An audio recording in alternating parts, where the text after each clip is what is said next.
viewers, and thanks for tuning in to WACA TV's new business series, True Business Ownership with Rita Coco. I'm Rita, and I'm your host of these series.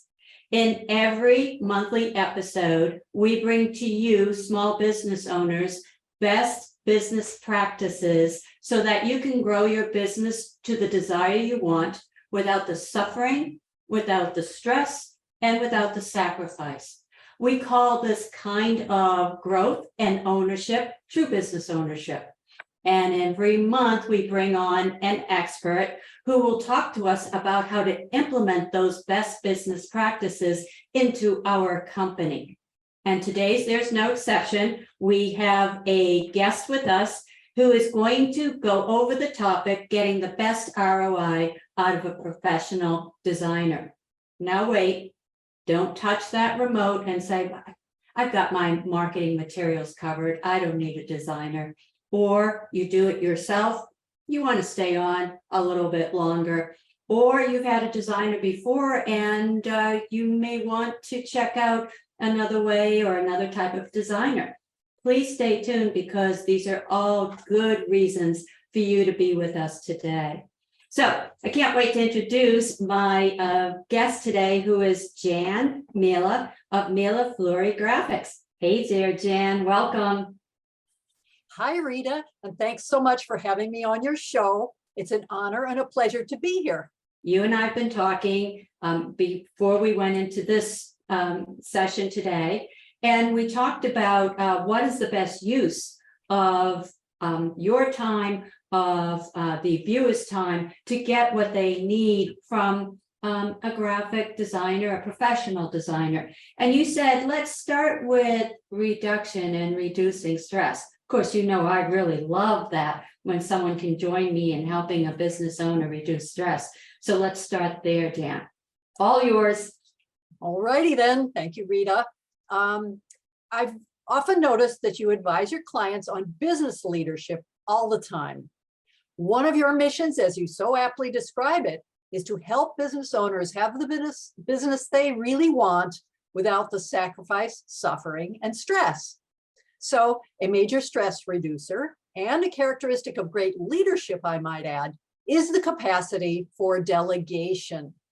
Nothing takes the stress out of running a business like delegating, which is essentially hiring people to do the things that you hate doing, that you don't have time to do, or that you don't have particular expertise in doing. It's all about avoiding the dreaded flat org chart. Oh, God, that flat org chart. And what she means by that, owners, is that it's you, and then it's the employees, and that's it. And so you become, I call it the octopus, the head with all the arms going and going. And I understand part of it, and Jan agrees with me, part of it is giving away some of that control, letting go and giving away, and giving that control to Jan when she does your projects. So talk to us more about how you help with this reduction of stress, Jan, and delegation. Yes, Rita, for many business owners, graphic design is one of those things they can delegate in order to reduce that stress. Most business owners will gain relief by engaging a professional designer to achieve polished, consistent results rather than trying to go DIY. So once a business owner recognizes the need to delegate visual design to a professional, the next important thing they can do is to be prepared to work with a designer. Now, this doesn't mean they have to have gone to design school. I'm betting that your viewers want to know how they can position themselves to get the most value out of working with a professional designer. And I think we can brief your viewers on exactly that. And I'm so looking forward to it. So let me see if I can recap this piece. So you're going to take the stress away by stepping in and doing work. And it's okay if an owner out there, a business owner, says, whoa, I've never worked with a business owner. I've done my own, or geez, I kind of shy away from marketing. And so can I just say I want a postcard, and geez, that's about as much preparation. And and don't even ask me why I want to post it, but I think it's a good idea. So do you handle the folks, as you said, you can handle the folks that are a little bit reticent about coming because they're not sure about how much they can prepare. So tell us about that, and then also tell us about that preparation. I'm interested. All righty. So there are essentially 3 levels of what I would call preparedness for businesses who want some design done. And I hasten to add that I've worked with owners at all of these levels, hopefully to good return on their investment. So level 1 preparedness is new owners, those who have never worked with a designer before, or those who are not prepared at all. Let me say first that I love startups. I can meet them where they are and then bring them along. Generally, new owners and startups know they need help to create the deliverables, whether for print or digital or both. But these are the folks who will say to me something like, I need a brochure, or I need a postcard. Ideally, they would have some thoughts about their message, what they want to say. They would also have an idea of their budget. And even if they only have part of a message, along with some ideas of what they can invest for design, I will work with them and send them estimates, which helps them determine whether to go forward with the project or perhaps to work on it in phases. With these level 1 folks, what it boils down to is that a good designer guides new owners through the design process. And this also makes the business owner very well educated for the next project. All right, Jan. So I'm a startup. I know I need so many people to know what I'm all about. So I'm going to go to you and you're going to handhold me through the process. I might not even know what I need. I might just find out that, I know I need marketing, and yet I also know that I like to be able to have perhaps a little brochure. So let's start there, Jan. So as long as they coming to you with, I think I want one of these, you can help. And the best part is what I heard is, and I'm hoping the viewers heard too, is once you go through this process with them, Jan, they are so ready to be that much more prepared, and maybe at level 2 the next time. So tell us more. Tell us about level 2. That's where I want to go next. I'm driving this bus with you here. So they're not only prepared, but but it's not so much a handhold as a handshake. And then once we've done one project, all their assets are archived for the next one. So that being said, level 2 preparedness. Okay, so Rita, these are the folks who have some experience with a designer, or they've done their stuff DIY so far, but they realize that they need help to get to the next level. These are folks who realize that their DIY results, one, have been uneven. For instance, their website doesn't coordinate visually with their brochures, their business cards, their digital ads, or their emailers. Or 2, their DIY results have reached the limit of their ability because, after all, there is an element of expertise with design that involves technology as well as technique. Or 3, and most of all, they're realizing that it takes too much time or effort to continue to do it all themselves. Folks at level 2 have often what I call siloed their efforts. As an example, let's say— Wait. Stop. What? Sure. Siloed. Now that's a new marketing term on me. Okay, so we're going to silo these. Okay, all right, Jan. Siloed. What does that mean? Okay, I like to come up with some of my own terminology. Yes, I know you do. So let's. Silo is like, as the name implies, you're thinking like this, like this. So as an example, let's say that John, the business owner, has used one template for his DIY website, one template for his source for his brochure. But as a result, these marketing materials are not consistent for his brand or amongst each other. The colors, the fonts, the imagery, they're all over the place. What's happening here is that John is treating each marketing tool as if it's in isolation without hewing to a consistent look for his brand. It's siloed and the brand is broken. So there's a tell here with folks who are on level 2 as well, Rita. And that is, if the business owner is embarrassed or reluctant to give out the link to their website, and I've seen that, folks at level 2 will probably know just enough to understand about fonts and font sizes. Thing is, they know just enough to be dangerous. Okay, I'm guilty. I'm guilty of one time saying, oh, I'm so embarrassed. I've tried this on my own. And I'm a spear marketing gal. So, folks, if you're saying that's me, stay tuned. Jan's going to help. Don't go away yet. Okay, Jan, sorry to interrupt, but I'm guilty as charged. No worries, and we cast no aspersions. So level 2 folks can also, this is another element, they can tend to be what I call helicopter clients. So they want to they want to hover over their projects. So we say a helicopter pilot is a pilot with nowhere to go, but that's another thing. So they end up spending too much of their time involved with the work itself. When they do this, it's just another kind of DIY. These folks need to let go of engaging their designer as simply a pair of hands. Now, I'm all about the client knowing what they want and being ready and willing to give me a solid brief on what they're looking for and to be able to give feedback on the work in progress. That's not at issue at all. But often folks at this level 2 of preparedness need to also be ready and willing to give their designer the opportunity and the room to create for them. Otherwise, they're wasting their money. Yeah, Jan, I've got to say, I totally agree with you. Again, I realize there's a control factor here. I'm letting go of something that I used to do, or she's going to take over and it may not be what I want. There's a lot of anxiety because even though I might have employees who I've given things to, this is a little different because this is going to go out to my clients and my customers.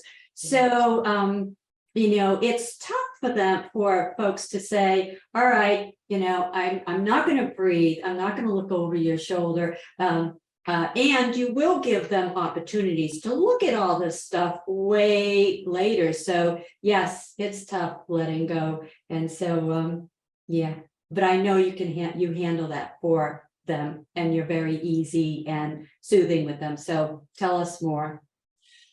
Rita, yes, that letting go part is very hard to do. So let's go. Let's say that John, our intrepid business owner, needs a redesign of his website, previously built by himself or a neighbor's nephew or an intern. When he's ready to revise or update the site, he doesn't want or have the time to do it all himself. And that nephew has gone off to college or the intern is no longer available. John is now ready to delegate. If any of your viewers feel like they're ready to delegate, I'd like to ask them to stick around to learn the 10 best ways you can prepare to delegate. They're in a place to learn a lot right now. Yes, they are. They are. So we're in stage 2 out of 3 preparedness. So we're going to hear about stage 3, and then we're going to go right to those top 10 steps for preparedness. So tell us about level 3. Okay, so level 3 preparedness. These are businesses who have worked with designers before, so they know the drill. They likely have a sales team or a marketing person with whom I can coordinate the effort. These are businesses who, A, understand and appreciate the value of professional design, and they will delegate the work to their designer and their appropriate staff persons. B, they are already acquainted with the process. For example, they have a commercial printer or professional photographer they want me to work with. That's great. Further, they likely have solid electronic images for their logo and a brand standards manual that I can refer to and study even better with all the mission, vision, and specifications spelled out. Ideally, these level 3 folks have a marketing strategy and have mapped out the elements, the deliverables, and a timeline for their projects. As a result of this level of preparedness, level 3, clients are calling me in to what I do best, create and deliver. With these folks, it's off to the races. Off to the races, she says. Helicopter, silo, and off to the races.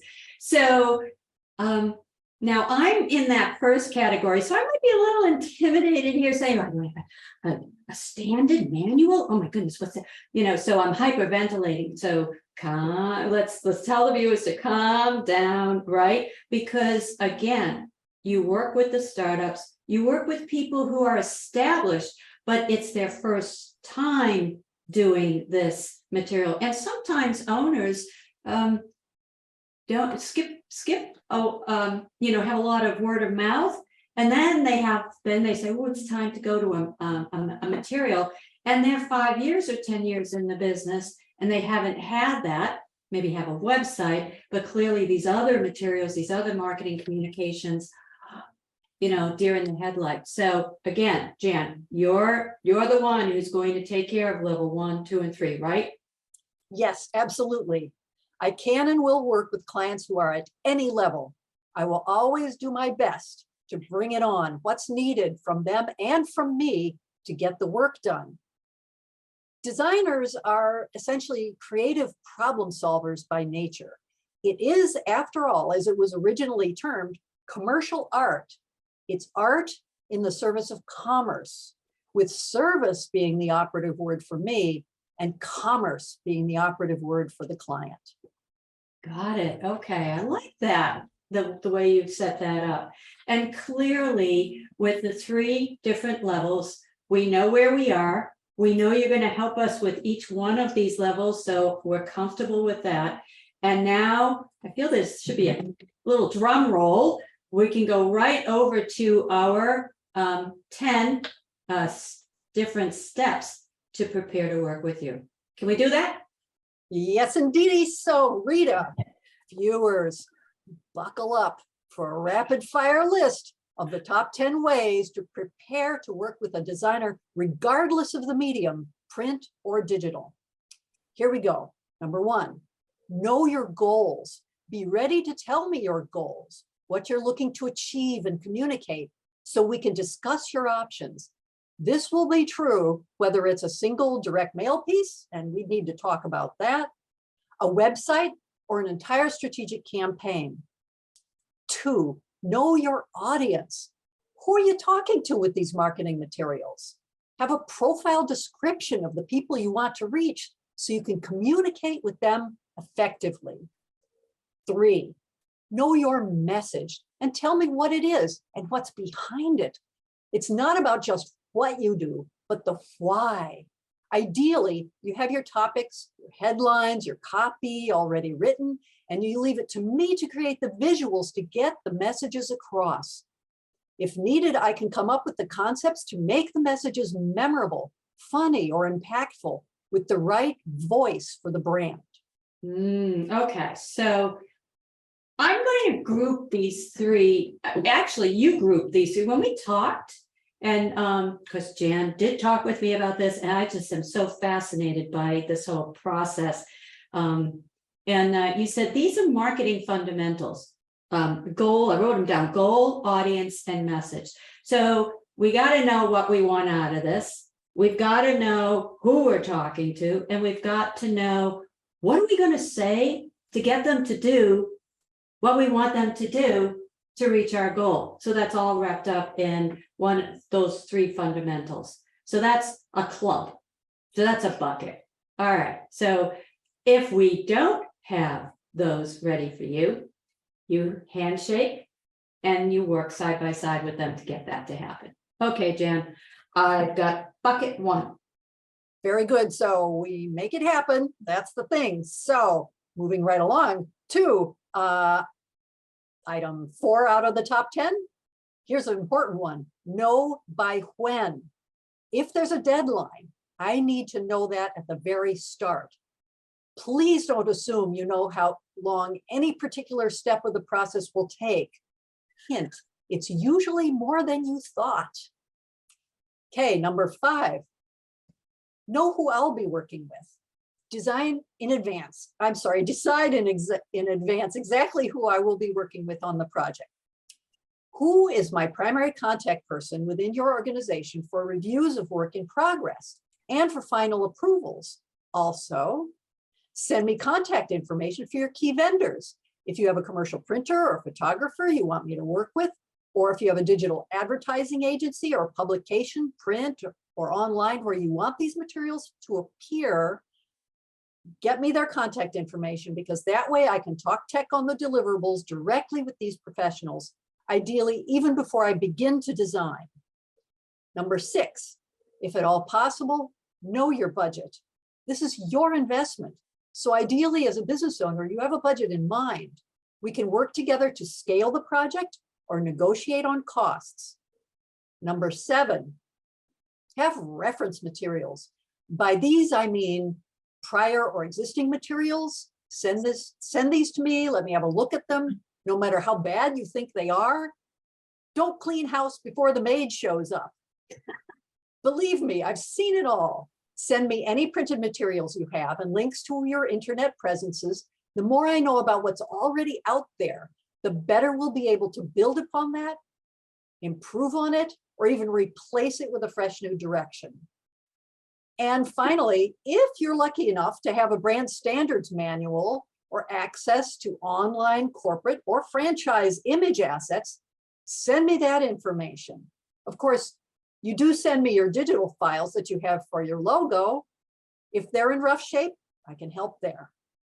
Okay, so deadline, who's my team, and it could just be the owner, you know, what's the budget and what other reference material. This is all project stuff. This is I'm clumping this into the first one is fundamentals, 2 is project. Can I do that, Jan? Project stuff? Yeah. Okay. All right. So fundamentals, project stuff, and we've got about 3 more minutes.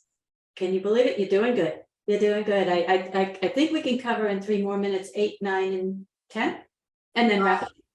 Yeah, we can do that. So we've done the nuts and bolts. Okay. Move on to number 8. Be open to ideas, recommendations, and suggestions from your designer. After all, you're hiring them for their expertise and skill set. Be willing to take advantage of that, both for creativity and technical expertise. Number 9, be ready and able, you or your designated contact person, to review and give feedback on the work in progress in a timely manner. When it's a website, it's a link to the site as it's being built online. When it's print or digital, I will send you PDF files or JPEGs or whatever you need for your review. Number 10, here we go. Communicate, communicate, communicate. Keep the channels of communication open. Ask any questions you need to ask, both before the project begins and throughout the process. So, idea. So the next one is be open to ideas, be open to having a review, be open to communicate. So this is all about the communicate. And I love that you ended with the that last clump being about that back and forth with you. It might help folks to really get a sense. All right, I can let go. Okay, don't need to micromanage, Jan. Okay, I will have my turn. And during the process, we will be talking straight through. So it's not just a one and done at the end. There'll be opportunities in between. So I think that this is that having the last all about communication is really important. So we've got 2 more minutes to do this. So I just want to take half a minute, Jan. I know Jan has other things that she can actually talk with you, and I know that she can give you examples when you call her. So here's a couple of things. I have seen Jan's work. She is simply amazing. She gets pieces of information, and I've seen brochures that I don't know, have 6 and 7 sides, and they're beautiful pictures of things that people have built, websites that she has worked on that are just beautiful. And it's not just the beauty, it's the brand. She's showing you off. Sometimes we don't know how to show each other off, but Jan certainly knows how to do that. Jan, I can't thank you enough for being here. I really appreciate it. My pleasure, Rita. And it's been great visiting with you and helping to educate folks. For sure. Now, Jan's information is going to scroll by at the end of this TV show. So please jot that down. Jan will be waiting for your call or waiting for you to get in touch. So it's my time to end our time together. And I want to end with this. If you received one tiny morsel of information, which I know it wasn't tiny at all, it's probably big, but even if you bit off a chunk of information that you learned today and that you can apply tomorrow, even getting ready to be with Jan, then I want you to know that there's another one of these episodes coming up actually in November again. So the next one is a hot topic. It's still in marketing, and it's about strategizing how to get to your marketing goals for 2023. How are you going to do that? How appropriate it is to do that in 2022 at the end. So make sure that you look at WACA TV's website to find out when we're going to be launching this next episode, and join us then. Until that time, take care, everyone. Have a good couple of weeks and see you soon.